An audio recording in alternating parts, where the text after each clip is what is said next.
Nós estamos na nossa série de Crescendo no Espírito, Mudando de Nível. Talvez hoje seja a última palavra que eu vou dar sobre esse assunto, não sei. Eu pensei que já teria sido no domingo passado a última, mas eu fui orar e o Senhor me deu mais uma palavra sobre esse assunto. Então vamos orar para receber a palavra de Deus. Põe a mão assim na sua cabeça e diga assim: Senhor Jesus, eu declaro a tua palavra. Não sou eu que digo, mas é a tua palavra que diz. Eu tenho a mente de Cristo. Agora, Senhor, a tua palavra vai entrar na minha mente. Põe a mão no coração e diz: vai cair no meu coração. Porque a tua palavra diz que eu creio com o coração, não com a mente. E, Senhor, o meu coração é uma terra boa. A semente vai produzir fruto. Muito fruto, Senhor, para a glória do teu nome. Amém. Amém. Abra suas Bíblias aí no livro de Josué, capítulo 1. Ok? Hoje nós vamos ver como Josué mudou de nível. Nós estamos falando mudança de nível. Sabe, Deus colocou você para não ficar no mesmo nível. Já pensou se os teus filhos, quando nasceram, aqueles que têm crianças aqui, ficassem aquela coisinha mais linda de 3 anos, assim, aquela criancinha que está começando a falar, correr. Já pensou se ficasse para sempre assim? Bonitinho, mas tem um tempo. Precisa crescer de nível, precisa aumentar de estatura, precisa aumentar no conhecimento, precisa crescer. Assim como nós nascemos de novo, nós somos crianças na fé. Somos bebês, mas nós não podemos continuar bebê, não é plano de Deus. Então, à medida que nós vamos crescendo na fé, o que é que vai acontecendo? Nós vamos mudando de nível. Veja, quando o bebezinho é pequeno, você tem que fazer tudo. A única coisa que o bichinho sabe fazer é mamar, dormir, chorar quando tem alguma coisa lá nas fraldas, né? Aí você troca, ele é totalmente assim, mas depois ele passa um tempinho. Aí ele já começa a se mover, você tem que cuidar do berço, não pode deixar na cama solto, ele rola e cai, vai mudando o nível. Assim é na nossa vida espiritual, nós precisamos ir mudando o nosso nível, com o crescimento nosso. Se nós ficarmos do mesmo tamanho, amados, nós estamos doentes. Nós estamos doentes. Não podemos ficar do mesmo tamanho. Então veja, hoje vamos ver como Josué mudou de nível, passando de servidor de Moisés para líder principal do povo de Deus. Josué levou adiante a obra que Moisés havia começado, herdou as promessas feitas a Moisés, levou o povo a entrar na terra que Deus havia prometido. Então, amados, com a gente é a mesma coisa. Sabe, Deus tem promessas para a gente herdar. Deus tem coisas para a gente fazer aqui. Deus quer que a gente leve para frente aquilo que Deus colocou nas nossas mãos. Eu lembro quando eu era bem novo cristão, né? E eu estava orando sobre isso, e Deus falou comigo. Deus disse: olha, teu pai na fé, o teu sogro, pastor, você agora herdou o manto dele, porque Deus me falou, quando no dia que ele morreu, Deus me perguntou: você quer o manto dele? Eu não entendi, eu não falei nada. Depois ele disse outra vez: você quer o manto? Você quer o manto? Aí eu falei: Senhor, que manto? Ele disse: a unção do teu sogro, lá o Eliseu e Elias. Aí, eu já tinha lido o texto, eu entendi, e eu falei: sim, eu quero. E sabe, amados, então eu entrei no ministério, porque ele estava no ministério, a unção dele estava sobre mim. E aí o meu sogro tinha um coração missionário, ele vem de uma longa família de missionários. Em 1700 a família estava lá no Egito, no lombo de camelo, distribuindo Bíblias. Imagine isso. Imaginaram isso? Então, o que aconteceu foi que eu entrei nessa linhagem. Você também, quando recebeu Jesus, você entrou numa linhagem. Aqui na igreja você está numa linhagem. Você está numa linhagem. E o que nós temos que fazer? Nós temos que avançar essa linhagem. E aí Deus estava falando comigo. E um dia, quando o André terminou o curso de teologia dele e foi ordenado, foi antes da ordenação mesmo dele, ele terminou, nós fomos fazer uma festa da graduação dele na casa da minha sogra e eu tinha que dar uma palavra. E aí Deus trouxe no meu coração que a gente tem que ir mais longe do que a pessoa sobre a qual unção nós estamos funcionando, mais longe, porque nós temos que avançar. E Deus me deu uma coisa que eu nunca tinha pensado. Pense nisso. Qual foi o chão de Jesus? Foi quando ele nasceu de Maria, como homem, certo? Qual foi o teto de Jesus? Foi quando ele morreu, ressuscitou, recebeu um corpo novo, esse é o teto. Então, diga comigo, o chão de Jesus foi a encarnação, o teto, a ressurreição, a glorificação. Agora eu tenho uma pergunta para você. Quando você começa como cristão, você começa no chão de Jesus, na encarnação, ou você começa no teto de Jesus? No teto. Você começa onde Jesus terminou. E sabe por que isso? Porque você tem que levar para frente aquilo que Jesus fez, aquilo que ele começou. Então você começa no teto. Sabe por que você pode? Porque é como se você estivesse sobre os ombros de Jesus. Quando a gente pega as crianças, né, que às vezes alguma coisa está acontecendo e tem mais gente, a gente põe a criança no ombro para ela enxergar mais longe. Assim somos nós.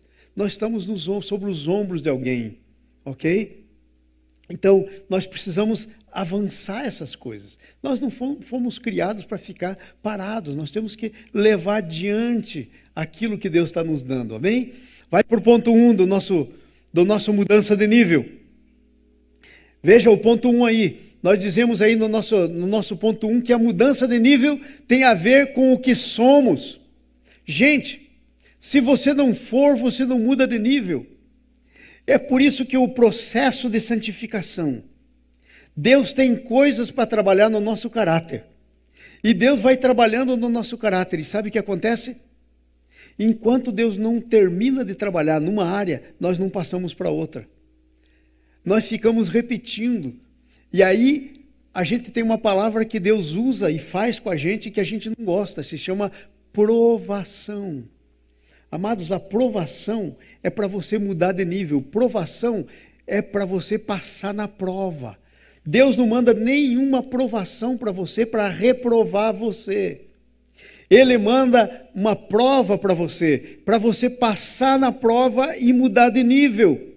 Como é que alguém muda de ano na escola? Passando as provas.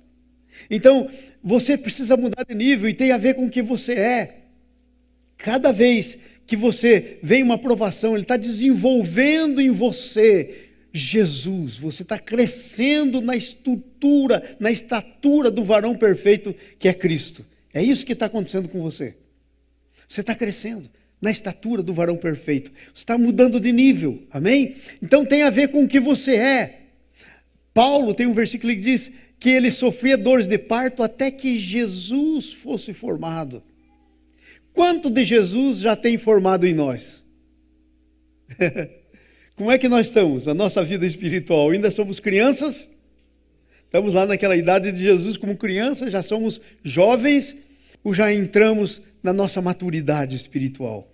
Então, o nosso desafio é ser e fazer o que está ligado no plano eterno de Deus. Gente, esse é o outro problema, que nós não entendemos e que nós não mudamos de nível. Sabe por quê? Porque nós não entendemos quem nós somos e o que temos que fazer. Você é um ramo da videira. Você já imaginou uma videira, uma parreira? Você planta a parreira, aí você faz um estaleiro para ela crescer por cima, ok? Nós fomos na Suíça com a Anícia, eu vi como é que eles fazem lá, nos montes, assim, nos pedregais, é baixinho assim, mas eles põem arames e aí vai se desenvolvendo através daquele arame e ali nascem aqueles cachos lindos de uva. Veja, você é um galho na videira. Você já pensou quantos galhos tem? Mas você é parte do tronco, lá de baixo. Então, Deus tem um plano eterno que você está inserido nesse plano. Você não é alguém que caiu de paraquedas. Não sabe de onde veio, nem para onde vai. Aliás, essa é a pergunta do mundo. De onde eu vim? Por que eu estou aqui? Para onde eu vou? Não, nós já temos. Nós estamos dentro do destino nosso que está ligado ao plano eterno que Deus tem para a sua vida. E a mudança de nível, sabe o que é? Nada mais é do que o seu destino ir se cumprindo. As várias fases do seu destino. irem se cumprindo. E aí você, à medida que vai se cumprindo, você vai mudando de nível. Amém? Você está ligado num plano eterno. Veja bem aí na Bíblia, letra B. Nós vimos que Deus criou Adão, Adão pecou. Daí ele foi expulso do jardim por causa do pecado. Mas Deus deu uma promessa para o Adão. Deus cobriu o Adão de peles de cordeiro, significando, tirou aquela veste de folhas de parreira que o Adão tinha feito e cobriu eles com veste de pele de cordeiro, significando que estava aplicando Jesus neles. E aí vem de Adão um plano eterno. E qual que era o plano eterno? Uma grande família para fazer a obra de Deus, para manifestar a glória de Deus, para fazer tudo que Deus tem no seu coração para ser feito aqui na terra. Então aí vem o Adão, aí depois nasce o Abel.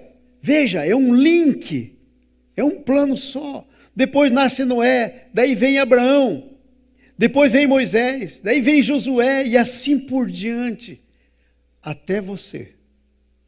Chegou em você. Você está ligado nessa linha. Nasceu do Adão, morto nos seus pecados, recebeu Jesus. A veste de pele do cordeiro foi passada em você. Você foi coberto com a justiça de Cristo. A justiça dele se chama justificação, esse processo.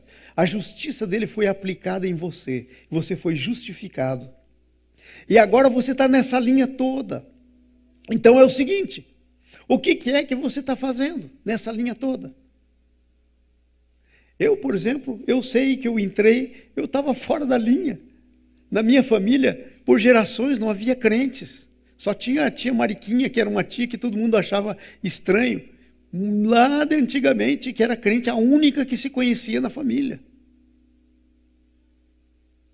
E aí eu entrei na linhagem espiritual, nasci de novo. Mas sabe, quando você nasce de novo, você entra numa linhagem de um propósito que Deus tem. Então você está aqui com um propósito, nós temos que ter cuidado, porque o que o diabo mais quer de você é tirar você do seu destino. Veja, Deus não faz uma coisa tortuosa.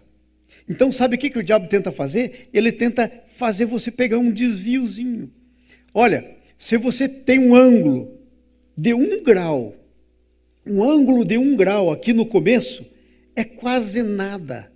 Mas se você andar 5 quilômetros com esse ângulo de 1 grau, ele vai ficar muito grande lá no fim. Então, qualquer desviozinho que o Satanás faz na nossa vida agora, ele vai ficar muito grande lá na frente. Ele vai ser capaz de levar a gente para tão longe do que Deus tem, que a gente não pode nem imaginar. Então essa é a luta dele, tirar a gente do nosso destino, da nossa linha, daquilo que Deus tem para a nossa vida.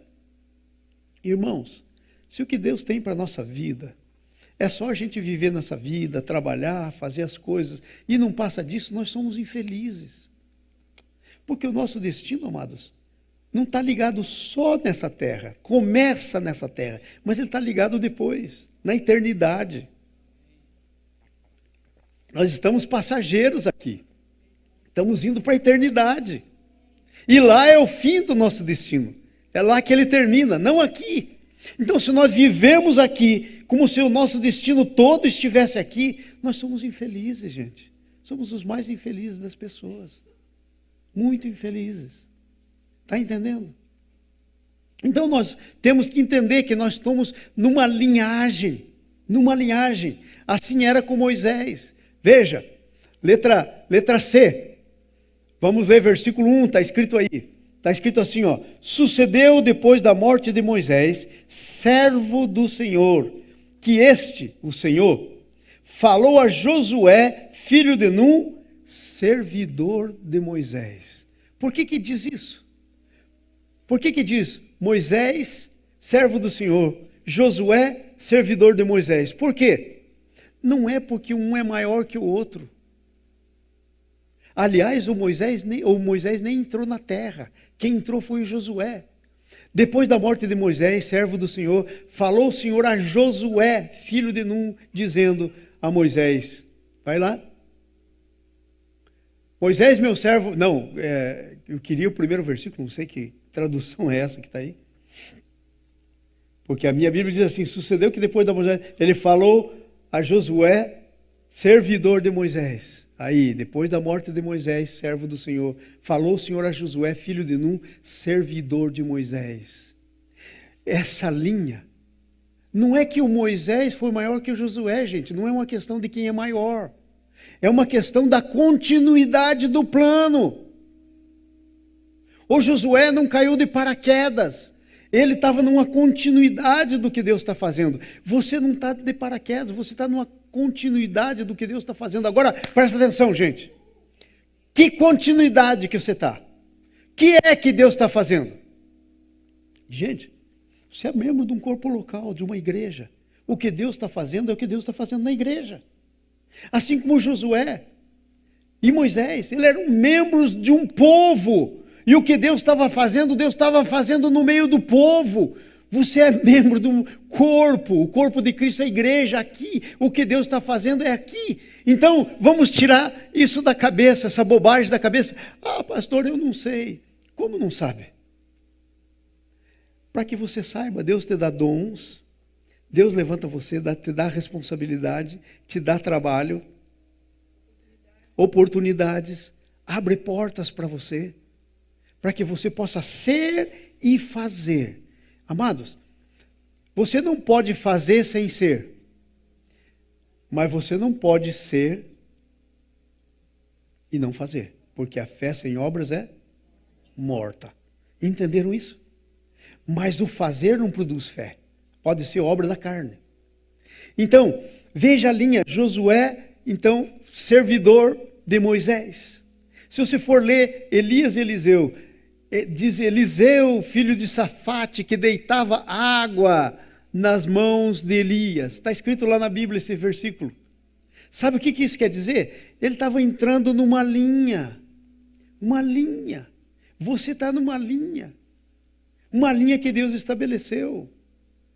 Deus tem uma coisa aqui para essa igreja. Nós estamos crendo que Deus vai mandar um avivamento nessa igreja. Porque sabe qual que é a função da igreja?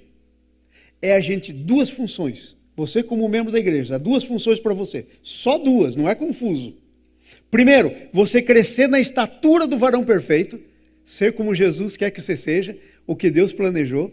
Segundo, você fazer todas as obras que foram escritas no teu livro. Cada uma delas escrita determinada para você fazer. É o teu ser e o teu fazer. O Josué era assim. Sabe, o Josué começou no ser.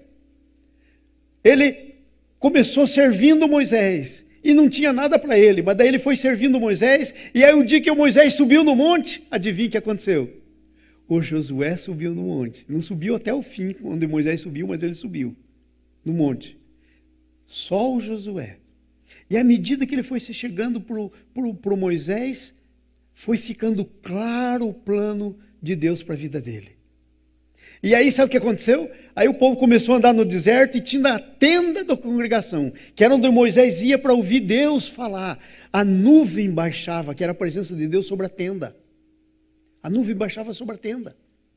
E aí sabe o que acontecia? Deus falava com Moisés. E sabe o que acontecia com Josué? Ele ia lá, não entrava na tenda, mas ficava do lado da tenda. O Moisés ia para casa e ele ficava lá. Está escrito na Bíblia. Ele ficava junto da tenda. Vocês estão entendendo? Começou no ser. E aí Deus foi trabalhando com ele, desenvolvendo o amor dele pelo próprio Deus. O cuidado dele com a tenda. Gente, ele ficava lá mesmo que não tivesse nuvem. Ficava do lado da tenda. Agora, claro, não tinha nuvem, a nuvem era simbólica, mas Deus, onde ele estava, estava. Então, nós estamos aqui, nós somos parte de um povo, de um corpo, a ICC. É como o Josué e o Moisés com o povo de Israel lá no deserto, é a mesma coisa. Então, Deus tem aqui para você um plano, e a primeira coisa, e essa é a primeira coisa, mesmo, e eu quero que você grave disso, irmãos, porque sabe o que está acontecendo? Hoje em dia, nós os pastores, estamos um tanto confusos. Nós pensamos que o que Deus quer fazer é muito movimento, é muita coisa. Não é. Deus quer que você cresça na estatura do varão perfeito que é Jesus. É primeiro o teu ser. Eu tenho dito aqui, às vezes o pessoal não entende, eu não quero ser pastor da organização, gente. Eu quero ser pastor de ovelhas. E eu sei que o negócio não é fácil, ser pastor de ovelhas. Mas eu quero ser pastor de ovelhas, pessoas é o meu negócio. E claro que daí a gente tem que fazer o estaleiro para a videira crescer. A organização é importante. Se a videira ficar no chão, ela morre. Mas primeiro a vida, primeiro as pessoas, depois o que as pessoas vão fazer. Depois o que você vai fazer. Você é por quem Jesus morreu. A coisa mais importante não é somente o que você faz é importante, é a expressão da tua fé, mas é a tua pessoa que é o mais importante, é a tua pessoa que vai para o céu. Deu para vocês entenderem isso? Então, amados, às vezes a gente, até por não estar bem claro na nossa mente, porque até ficar claro na nossa mente, não é fácil, eu sei, irmãos, eu passei por isso. É por isso que às vezes eu acho que Deus me dá alguma paciência com o povo, porque eu passei por isso, até fica claro. A gente faz decisões que a gente não deveria fazer. A gente perde coisas que Deus queria fazer com a gente que a gente não podia perder, porque a gente desfoca, sai do foco. E sabe o que é sair do foco? É tirar o olho de Jesus, é pôr o olho em outras coisas, nos problemas, nas necessidades. Eu faço uma confissão para vocês. Por 2 vezes eu perdi um avivamento que Deus queria trazer na igreja. 2 vezes. 2 vezes eu perdi um avivamento. Sabe por quê? Eu desfoquei. Eu saí do foco. Eu perdi por 2 vezes o avivamento que Deus queria fazer na igreja. E sabe o que eu estou crendo agora? Que Deus vai fazer um avivamento na igreja. Eu estou vendo isso começar aqui no louvor, na adoração. Se a gente não desfocar, se a gente não fizer essas escolhas erradas, se a gente ficar assim, confiar no Senhor, entrega o teu caminho ao Senhor, confia nele e o mais tudo ele fará. Se a gente não quiser sair fazendo por aí, em nome da fé, que às vezes não é fé, a gente vai suceder, nós vamos ter um avivamento. E eu vejo, por exemplo, à tarde na igreja hispana, gente, nós temos na terça-feira uma reunião aqui, né, de oração. Tinha mais de 30 pessoas na terça-feira passada aqui, na reunião de oração. O Espírito Santo veio sobre a congregação. Sabe o que aconteceu domingo passado aqui na congregação? Eu não consegui pregar. Não preguei. Não precisou pregar. Depois que estava no fim do culto, eu subi aqui, peguei minha Bíblia e disse, olha, eu ia pregar este assunto aqui, mas não vou pregar porque Deus fez tudo o que eu esperava que acontecesse depois da pregação. Deus veio e pregou, mas na prática. Veio o Espírito Santo sobre a igreja. Crianças, velhos, jovens, todos. Não foi isso mesmo, Carlos? Carlos vai nos 2 cultos. Esse cara está ficando crente. Carlos, Jesus está falando com você, Carlos.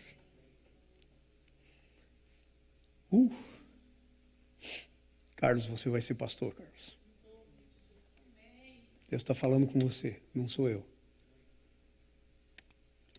Recebe. Eu sei que você pensa que você não está qualificado, e não está mesmo, mas Deus vai qualificar. Quando Ele chama, Ele qualifica. Então, eu subi aqui e só disse, olha, eu ia pregar isso, Deus fez isso. Eu ia pregar isso, Deus fez isso. E contei para eles o que Deus tinha feito e falei, então vamos orar e vamos embora, levando o Senhor no nosso coração. Terminou o culto. Sabe como é que é o nome disso? É o princípio do avivamento. Porque o verdadeiro avivamento é quando as pessoas choram por causa do seu pecado. É quando as pessoas choram por não estarem em conformidade com as coisas de Deus. É quebrantamento. Não há avivamento sem santidade, sem quebrantamento. É real, um quebrantamento do coração. Não uma emoção. Amém? Então eu sei que Deus vai fazer. Então olha só. Moisés, servo de Deus, Josué, servidor de Moisés. E aí, sabe, chegou o tempo do Josué ir para o que ele tinha. Eu já contei aqui um monte de vezes, mas acontece que, não sei por que eu chego sempre nos mesmos pontos aqui da coisa, né? Eu, por exemplo, eu queria, quando eu me converti, eu vim num buraco muito grande, muito pecado, irmãos, vocês não têm ideia. E Jesus me tirou de lá. Então eu queria servir a Deus. Eu andava com meu bolso cheio de folheto.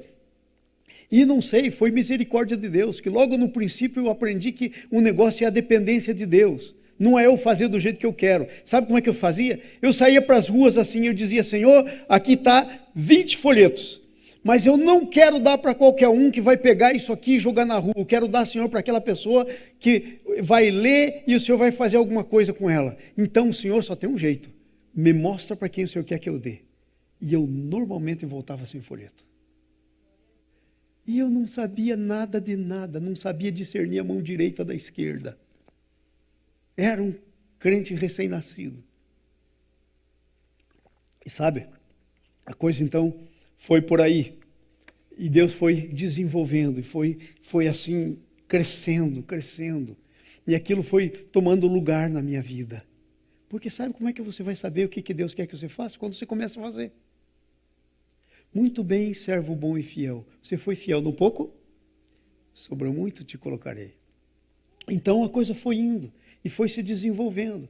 E aí, um dia, parece que a coisa não ia depressa, e eu sou meio assim, como se diz, faísca adiantada, né? Quando tinha aquele negócio assim, de mexer para dar faísca na vela, sabe, antigamente, que hoje não existe mais, uma faísca meio adiantada, meio rápido. E um dia eu resolvi dizer para o Senhor, Senhor, que negócio é esse? Não vai para frente a coisa. E fui orar. Porque eu disse, Senhor, eu quero que o Senhor me dê minha herança, Senhor. Eu quero entrar naquilo que o Senhor tem, Senhor. Eu quero ver as coisas, Senhor, eu quero. E meu coração estava correto perante Deus, estava correto. Mas meu crescimento não estava correto. Não dá para dar uma faca na mão de um bebê, de uma criança. Então, aí eu resolvi tirar um tempo para jejum e oração. Peguei uma barraca, fui lá para perto de um rio e nada. Deus não falou nada. Desarmei a barraquinha, vim para casa. E eu disse, eu acho que o Senhor não me quer, mas também, se o Senhor não me quiser, tem razão, quem sou eu? Olha quem eu sou, Senhor. Tem toda a razão de eu não querer. Aí eu estou lá na casa e tal, e na casa da Alice tinha aquelas caixinhas assim com as promessas, né? E sempre o meu sogro lia antes e orávamos sempre antes das refeições, a gente fazia refeições sempre juntos, ele procurava sempre estar em casa. Aí um dia eu tirei uma promessa assim. Quando eu tirei aquela promessa, foi assim, veio o Espírito Santo, eu fiquei todo arrepiado. E a promessa dizia assim, está lá em Provérbios 20, 21 ou 21, 20. É 20, 21 parece. Ou 21, 20. Um desses dois. Dizia assim, a herança, quando é dada antes da hora, no fim não se torna proveitosa. Eu disse, uau, duas coisas aqui. Primeiro, eu tenho uma herança. Segundo, Deus está cuidando da minha herança e vai dar na hora certinha. E aí veio na minha mente gente que eu conhecia, que pegou a herança e gastou tudo, e depois quando já estava maduro, daí não tinha mais nada, a herança tinha saído. Eu disse ao Senhor, guarda a minha herança, Senhor, não me dá ela antes do tempo. Josué começou a andar, Eliseu e Elias, sabe quanto tempo Eliseu andou junto com Elias? Você lê na Bíblia, parece que foi assim, uns meses, né? 7 anos, pelo menos. O Moisés, então, desde que era garoto.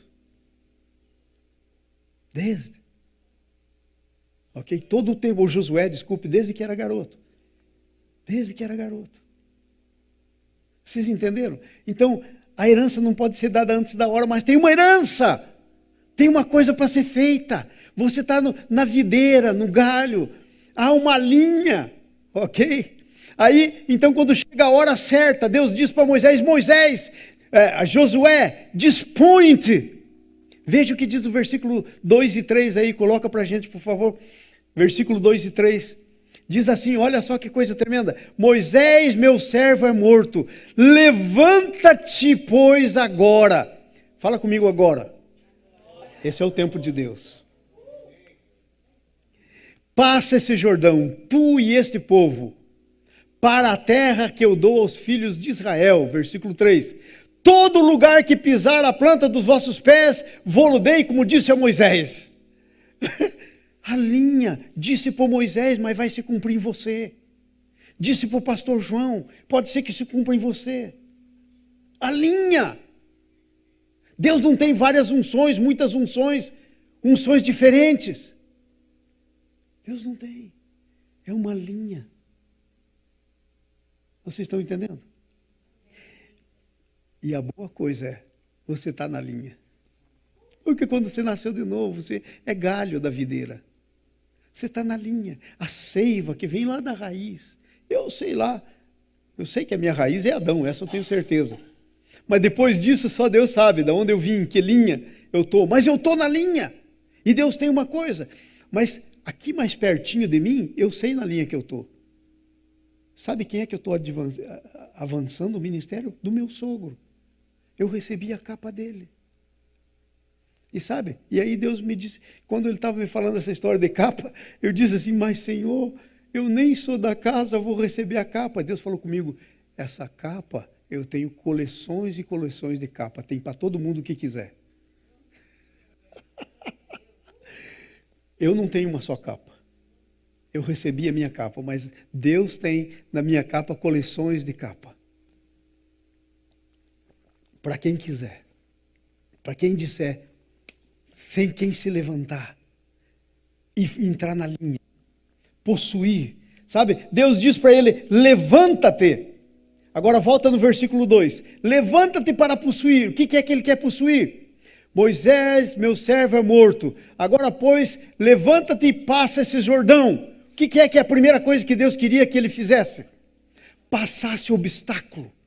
Levanta-te, começa a passar os obstáculos da tua vida. Qual é o obstáculo agora na tua vida? Qual é? Eu não sei, eu sei da minha. Mas qual é o teu? Levanta-te e passa, cruza o teu Jordão. O Jordão é como um símbolo da cruz de Cristo. Cruza o teu Jordão, levanta-te para vencer obstáculos. Ok? Aí veja só, Moisés, meu servo, é morto. É como se Deus estivesse dizendo, gente, eu tinha uma missão para Moisés. Moisés morreu, agora a missão é sua, Josué. Então, levanta-te para passar os obstáculos. Levanta-te para possuir a missão. Você tem uma missão. Pastor, eu tenho uma missão. Ué, a menos que você não esteja na videira. A menos que você não esteja enxertado na videira. Aí você não tem missão. Porque a única missão é para os galhos que estão enxertados na videira. Só eles têm missão. Porque a missão depende da seiva que vem da raiz, que é Jesus. O cumprimento da missão. Mas se você está, não tem como não ter uma missão. Levanta para possuir a missão. Que missão, pastor? Ué, nós temos uma missão, gente. Primeiro, nos tornarmos como Deus quer que a gente seja. Gente, eu tenho uma tristeza. Eu não estou dizendo isso. Lá vem o pastor João com o chicotão dele. Não tem nada uma coisa a ver com a outra. Não tem nada uma coisa a ver com a outra. Mas, gente, nós temos, por exemplo, uma reunião de oração que às vezes nós estamos em 4, 5. Agora, você pode dizer, não, mas eu estou orando em casa, pastor. Não, papapá. Gente, você pode orar em casa. Você deve orar em casa. Você deve levantar pelas madrugadas para orar. Mas tem uma coisa. Você precisa orar comunitariamente. Como corpo. Está escrito na Bíblia, irmãos. Está escrito na Bíblia. E sabe por que você não pode orar só sozinho? Porque tem um versículo na Bíblia que fala sobre esse assunto, gente. Quando 2 ou mais concordarem, nessa reuniãozinha de oração que a gente tem aqui na quarta-feira, que vem um pinguinho de gente, sabe? Tem acontecido milagres como resposta, tem acontecido coisas tremendas como resposta da oração. Mas nós não somos uma igreja que ora coletivamente. E sabe, isso está completamente fora do ar. Nós temos os fiéis que vêm sempre aqui, né? Podia contar aí para vocês. Nós temos os fiéis que nunca perdem, mas nós não somos como corpo uma igreja que ora coletivamente. Irmãos, a Coreia foi destruída na guerra. E hoje é o maior exemplo a Coreia do Sul, que recebeu Jesus. A do Norte ficou comunista. Por isso nós não podemos deixar o comunismo entrar no Brasil. A do Norte ficou comunista, baniu a Bíblia, baniu Deus. Mas a Coreia do Sul recebeu a palavra e eles começaram a orar. Eles se levantaram para orar, as igrejas, os pastores. Até hoje eles oram às 5 da manhã, está todo mundo orando. O pessoal vai para a igreja orar em conjunto antes de ir para o trabalho. E é por isso que os crentes coreanos são abençoados. É por isso que a Coreia é abençoada. Você não vê as coisas todas que tem por aí acontecendo na Coreia. É por isso que os coreanos, quando tem um novo governo, eles têm um governo segundo o coração de Deus. Porque o povo tem o governo que está merecendo, que está se posicionando para ter. Vocês entenderam? Então nós precisamos nos tornar uma igreja de oração, irmãos. Porque há uma coisa para nós. Deus tem um negócio para a gente. Nós temos que ser uma igreja de bom caráter. Mas caráter sem o óleo é que nem uma ferradura enferrujada. Uma fechadura enferrujada. Assim, ó. Fechadura é para fazer isso, né? A dobradiça. Desculpe. A dobradiça da porta. É para que a porta possa se mover. Já viu uma dobradiça enferrujada? Ela faz nhec, nhec. Às vezes não abre completamente. Então, falta óleo. Nós temos que ter o caráter de Jesus, mas a unção de Jesus. Uma coisa não pode tirar a outra. Senão é religiosidade. Entendeu? Então é isso aí. Nós temos que possuir a promessa. E aí o que Deus diz? Levanta-te, toma esse povo e entra na terra que eu dou aos filhos de Israel. Sabe? Isso era uma autoridade que o Moisés tinha para levar o povo. Então, levanta para passar os teus obstáculos. Levanta para possuir tua missão. Levanta para possuir a tua autoridade.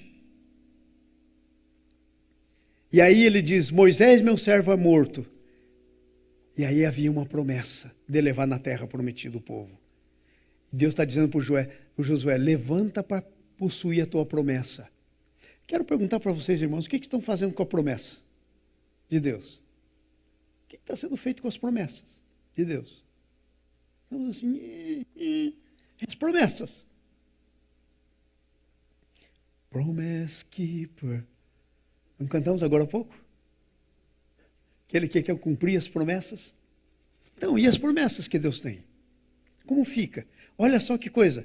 A autoridade. E daí Deus diz assim, assim como eu fui, vai para o versículo 3, assim como eu fui com Moisés, eu dou, onde pôr a planta do teu pé eu te dei, essa é a autoridade, versículo 4. Veja o que diz, desde o deserto, e aí ele traça, sabia que Deus tem para você um território que você tem que assumir autoridade sobre ele? Um território espiritual, e natural. Eu lembro quando a gente chegou aqui. Nós começamos a orar pela Franklin quando a gente chegou aqui. E não tinha nenhum plano de restabelecer Franklin, não tinha nada. Tinha um pastor aqui de uma igreja americana aqui do lado, quando a gente chegou. E logo que eu cheguei, na primeira semana, eu fui conversar com ele. E sabe o que ele me contou? Ele falou assim, você quer se unir na nossa oração aqui da igreja? Eu falei, qual é? Ele falou, mudança na Franklin. O pessoal vem aqui para a igreja, já teve gente que foi assaltada aqui muitas vezes. Não podemos mais deixar isso. Vamos começar a orar por esse território. Esse é nosso território. Nós estamos aqui, é nosso território. Começamos a orar. Desde aquele tempo, temos orado. E sabe o que acontece? Veja Franklin. Reavivando a Franklin. Daqui a pouco vai ter lojas grandes aí. Ó, os parques que saíram aí. Tremendo. Você tem um território para possuir. Esse território é o que faz parte da tua vida. Eu tenho dito. Esses dias eu estava orando, pela graça de Deus, estou levantando para orar às madrugadas. Esses dias eu estava lá de joelho orando. E sabe o que veio na minha cabeça? Essa história do território. E aí eu estava assim, todo cheio de dor. E eu disse, Deus, o meu corpo é o meu território. E o Senhor vive no meu território. Fora toda a dor do meu corpo. Foi muito interessante, porque no outro dia eu amanheci bem. Fora toda a dor do meu corpo. O teu corpo é território. Tem que possuir o teu território. O teu trabalho é o teu território. A tua vizinhança, as tuas amizades são o teu território. O que nós estamos fazendo? Possuindo o território para Deus ou contaminando o território? Porque às vezes é isso que acontece. Não só não possuímos para Deus, como contaminamos o território. O que é que estamos fazendo? Entendeu? Então levanta-se. Levanta para possuir tua missão, tua promessa, tua autoridade, tua proteção. E eis que estou com você. Aonde você pisar, eu te dou. Vai o versículo 5. Vamos lá. Ninguém poderá te resistir todos os dias. Como foi com Moisés, serei contigo. Não te deixarei, nem te abandonarei. Levanta para receber a tua proteção. Como é que você está? Você está com a tua proteção em dia? Você está com o seu firewall espiritual em dia? Você fez os updates necessários? Como é que está? Ou você está com o seu firewall, faz tempo que não faz update. Todo que é vírus que vem, entra. Levanta-te para receber essa proteção de Deus. Ponto 2. Primeiro, a mudança de nível tem a ver com o que você é, o que você faz. Segundo, a mudança de nível tem a ver com isso. Tão somente ser forte e decidido. Diga comigo a palavra decidido. Mudar de nível é questão de decisão. Ninguém muda de nível sem decisão. E sem coragem. A coragem vem antes da decisão. Ok? Você é corajoso. E aí então você se enche de coragem e você faz uma decisão. O final da coragem é a tua decisão. Então, levanta-te e seja decidido. Qual é a decisão que você tem? Eu quero perguntar, aonde que você quer vencer? Ah, pastor, eu quero vencer em todas as áreas. Aleluia! Eu também quero, em todas as áreas. Quero vencer na área espiritual, na área natural. Agora só tem um problema. Você tem que vencer primeiro perante Deus. Lembra da história de Jacó? Quando estava passando o val do Jaboque, que vinha fugindo de volta para a casa dele, do sogro dele. Tinha ficado lá 17 anos servindo como escravo, o sogro dele. Daí ele via voltando para a terra, e ele estava passando o val, e ele ouve que o irmão dele, que quando ele saiu da casa, disse que ia matar ele. Estava vindo ao encontro dele com 400 homens. O que vem na cabeça da gente quando ouve um negócio desse? Vem para fazer o que prometeu, né? Para matar. Aí ele então passa tudo que ele tem para lá do rio, é um riozinho, um ribeiro, e ele fica do outro lado, só ele e Deus. E sabe, aí vem o anjo, sabe quem que era esse? Era Jesus antes da encarnação. É o anjo de Deus, era ele. E ele lutava com o Jacó. E sabe, claro, o Jacó, ele fazia assim com o dedo, o Jacó não tinha nenhuma chance, mas o anjo quer que você lute com ele. Ele quer se fazer fraco para você lutar com ele. Ele quer se fazer disponível para você, por causa de uma coisa chamada decisão. Para você fazer a tua decisão. E aí então ele lutava com o anjo e tal, e aí o anjo não conseguia vencer. Estava se deixando vencer. Deus quer se entregar para você, mas se você não lutar, não vai se entregar. Aí então ele toca na perna e disse, eu vou te dar um sinal, vai ficar manco dessa perna. Toca na coxa dele. E aí diz assim, porque como príncipe lutastes com Deus e os homens e prevaleceste. Sabe? Só prevalece quem tem decisão. E a tua primeira decisão é lutar com Deus. Lá é feita a tua vitória. Está cheio de texto na Bíblia dizendo isso. Veja, por exemplo, quando uma mulher que não podia ter filhos, a Ana, foi lutar para ter filhos. Com um anjo, se agarrou no anjo para lutar com ele. O que foi que aconteceu? Vem o sacerdote e diz para ela, seja feito o que está no teu coração. O Samuel nasceu enquanto a Ana estava lutando de joelho com Deus. É quando você é vitorioso com Deus que você é vitorioso com os homens. E ser vitorioso com Deus não quer dizer que Deus é o teu inimigo, não quer dizer que Deus quer segurar para não te dar, nada disso, não é essa a ideia. A ideia é ser vitorioso com Deus, é tomar posse do que Deus tem para você, pela tua decisão. Sem decisão não dá. Amém? Então, ser tão forte e corajoso, decidido para quê? Para fazer o povo herdar a terra, versículo 6. Sabe o que isso quer dizer? Para cumprir tua missão. Deus está dizendo para você hoje ser forte e corajoso para cumprir tua missão. Pastor, e qual que é a minha missão? Irmãos, já devia saber.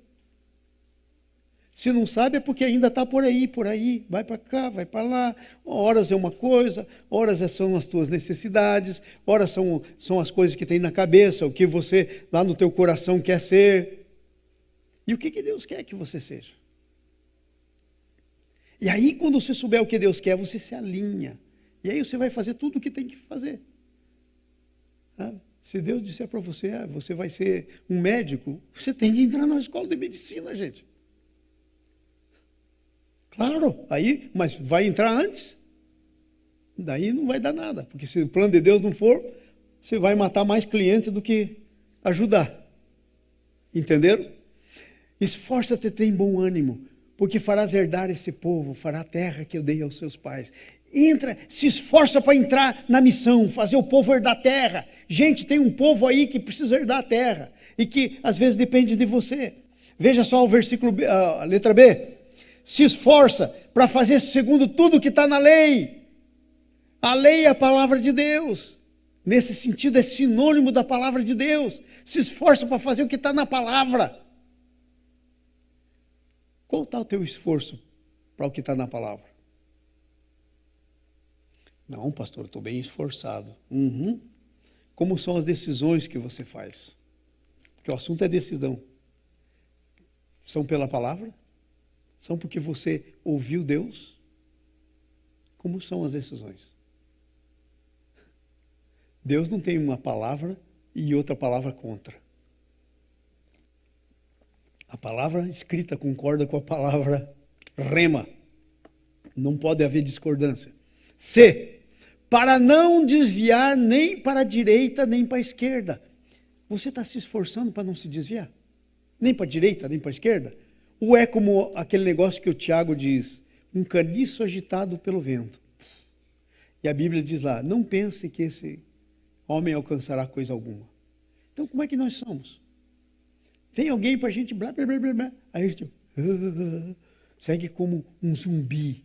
Ou você está na palavra de Deus, esforçado na palavra de Deus, não vou nem para a direita nem para a esquerda. O meu rumo é esse, a palavra. Esforça para não se desviar nem para a direita nem para a esquerda. Veja o D. Para ser bem sucedido por onde quer que andares. Você está tentando ser bem sucedido no que Deus tem para você ser bem sucedido? Eu não sei. Eu estou tentando. Deus falou comigo que eu andava orando pouco, aí eu falei, Senhor, então é só o Senhor. Me acorda nas madrugadas. Ele tem feito isso. Porque eu não posso ser bem sucedido sem oração. Não há como. Vocês entenderam? Então, ser bem sucedido por onde quer que andares. Não interessa onde você está. Bem sucedido no lugar que você está. Onde que você andar? Vamos para frente? Por onde quer que andares. Não cesses de falar do livro dessa lei. Ponto 3, por favor. Não cesses de falar do livro da lei. Gente, quando a Bíblia está dizendo não cesse de falar com o livro da lei, não é você decorar e mecanicamente repetir. Aí você pode ligar num gravador e deixar andando o dia inteiro. Não é isso que Deus está dizendo. Você não é um gravador. Sabe o que Deus está dizendo não cesse de falar no livro da lei? Veja a coisa que tem. Vem lá. Um falar que venha da meditação dia e noite. Meditação. Meditar é aquilo que o boi faz. Ele come o capim, ele vai para um negócio chamado rumen. A vaca é um ruminante. Vai primeiro para um rumen, depois volta para a boca e ela mastiga e vai para o estômago. Isso é a origem da palavra meditação na Bíblia. A mesma palavra grega é de onde vem a palavra meditação, do que o boi faz. É a mesma palavra. Então quer dizer, não é encher tua cabeça, tem um versículo para tudo. Fala comigo que eu te dou um versículo. Não é isso. É você deixar o versículo cair no teu coração, ruminar nele, meditar nele. E aí você saber o que fazer de acordo com aquilo. A meditação não é decoração, não é decore. Decora a sua Bíblia, irmão. Irmãos, vamos decorar a Bíblia. Não adianta nada. A palavra é meditar.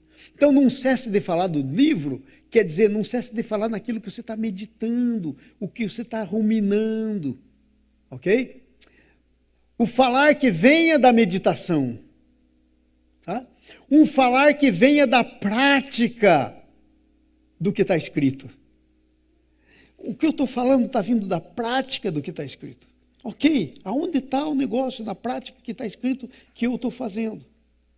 O meu falar está vindo a essa prática. Veja lá para frente.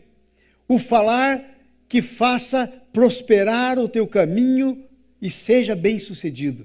Tem alguns falar, gente, que só bagunça o caminho da gente. Então, nós temos que falar, não cessar de falar, um tipo de falar que faz prosperar o caminho da gente. Sabe? Um falar que faz prosperar o caminho da gente. Eu vou dizer uma coisa. Eu tenho experiência nisso. Às vezes a gente fala alguma coisa, sem muito entendimento, e tem alguém assim, com um leão rugindo em volta, para pegar o que você disse. E às vezes até transformar, dar um outro sentido para a coisa. Muito. Sabe, a minha maior oração, e se você quer me abençoar, ore por isso, por mim. Sabedoria. Porque a sabedoria é aquilo que faz você não falar quando não deve, é aquilo que você faz pensar antes de você falar o que você está dizendo. É aquilo que faz você falar de acordo com o que realmente está acontecendo, não é o que não deixa você falar com as tuas emoções, ou só com a tua razão. É a sabedoria. Essa é uma coisa do Espírito. E é isso que eu mais preciso. Quer orar por mim? Pronto, já sabe o que você tem que orar. É isso que eu ando orando. Concorda comigo nisso, por favor. Tá? Falar de maneira que faça prosperar o teu caminho. Falar do que... Vamos lá, leia comigo. Hã? O que é isso? Eu acho que isso foi a dedografia do cara chamado Pastor João. Falar de modo que... não, essa não foi dedografia, está correto. Falar de modo que o teu falar lance fora o medo. Porque às vezes a gente fala de um jeito que ele traz o medo, que traz a rejeição, que traz a rejeição dos outros, a rejeição da gente mesmo, complexos, traz tudo, os nossos medos. Então, falar de tal maneira que quando a gente falar, isso lance o medo do coração do irmão, lance o medo do meu coração, lance o medo das situações que está passando. Esse tipo de falar. Porque a Bíblia diz: o verdadeiro amor lança fora o medo. Esse é o verdadeiro amor. Esse é o falar. Ok? Falar de maneira que lance fora o medo. O falar que mantenha o Senhor sempre a teu favor. Gente, quando você fala, Deus está apoiando você? Está dizendo sim? O Deus se postou como teu inimigo. Quando o Senhor estava orando, Senhor, para esse negócio de mudar de nível aqui, mas onde é que o Senhor quer que eu vá com esse negócio? Aí eu estou orando lá e tal, Deus falou: não, fala sobre o Josué, como é que são as coisas que está lá no livro do Josué. Você está vendo aí que para cada letra dessa tem um versículo na frente? Isso é Bíblia pura. Bíblia pura. Agora veja, aí eu estava lá meditando e tal, e quando eu cheguei nesse ponto, falar de maneira que mantenha o Senhor a teu favor, sabe o que veio na minha mente? O Espírito Santo, pum! Aquele profeta lá, que saiu para amaldiçoar o povo de Israel. Como é que era o nome dele? Balão.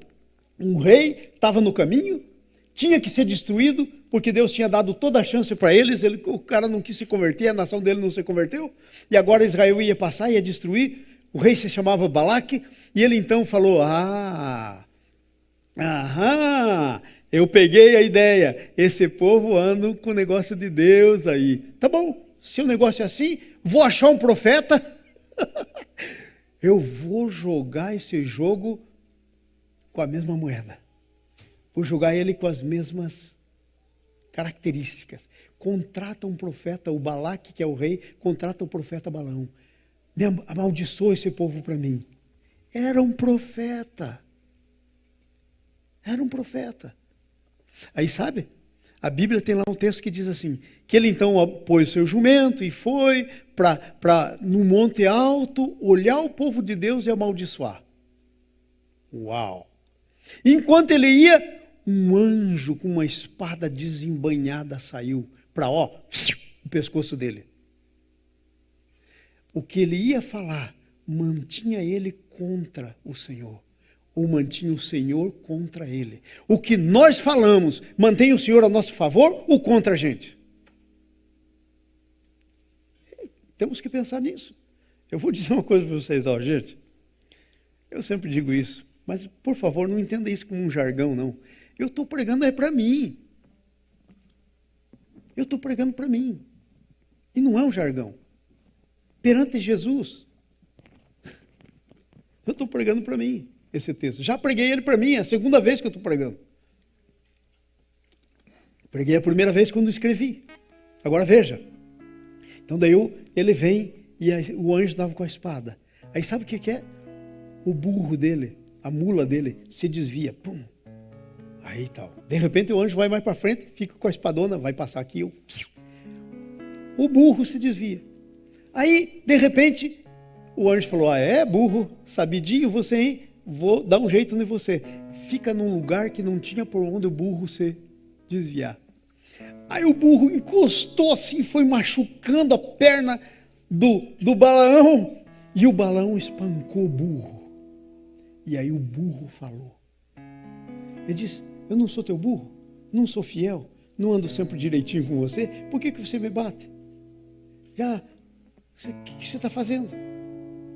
Veja, às vezes a gente está mais burro do que o burro. Porque o burro via Deus e o profeta não conseguia ver a Deus. Que coisa! E aí Deus deixou o burro falar. Olha que vergonha para um profeta. Agora sabe quem nós somos, segundo a Bíblia? Profetas, reis e sacerdotes. É isso o que nós somos. Agora, como é que nós estamos? Nós estamos falando que mantenha o Senhor a nosso favor? Ou o anjo do Senhor está com a espadona assim, e o nosso burro está se desviando? Entenderam? É sério esse assunto. É sério esse assunto. Vamos concluir, ok? Põe a nossa conclusão lá. Antes de concluir, veja bem, o seu destino tem a ver com a mudança de nível, ou a sua mudança de nível tem a ver com o seu destino. Se você sair fora do destino, não muda de nível. E o seu destino tem a ver com o que você faz e com o que você é primeiro. Você tem que ser primeiro e fazer, ok? E aí tem algumas coisas do texto que nós dissemos. Vem com o que somos, tão somente seja forte e decidido, não cesse de falar do livro. Decisão e palavra. E aí veja a nossa conclusão. A mudança de nível é parte do desenvolvimento. Vamos ler todos juntos? Vamos lá? Vamos ficar em pé. Nós vamos encerrar o nosso culto. Fique em pé. Vamos ler isso em voz alta. Todo mundo junto, ok? Vamos lá? A mudança de nível é a parte do desenvolvimento do nosso destino. E isso tem a ver com o que você é e com o que você faz. A verdade de quem você é e do que você faz, do que você precisa fazer, é o que está escrito na Bíblia. Não é o que você pensa, não é fruto do que pensamos que seja. Não é fruto da nossa mente, é fruto do que Deus diz. Esse é o negócio. Amém? A mudança de nível é parte do nosso desenvolvimento, do desenvolvimento do nosso destino. Tem a ver com o que nós somos e com o que fazemos. A verdade de quem nós somos e do que fazemos precisa estar escrito na Bíblia. É fruto do que Deus diz e não fruto do que nós queremos ou pensamos. Amém?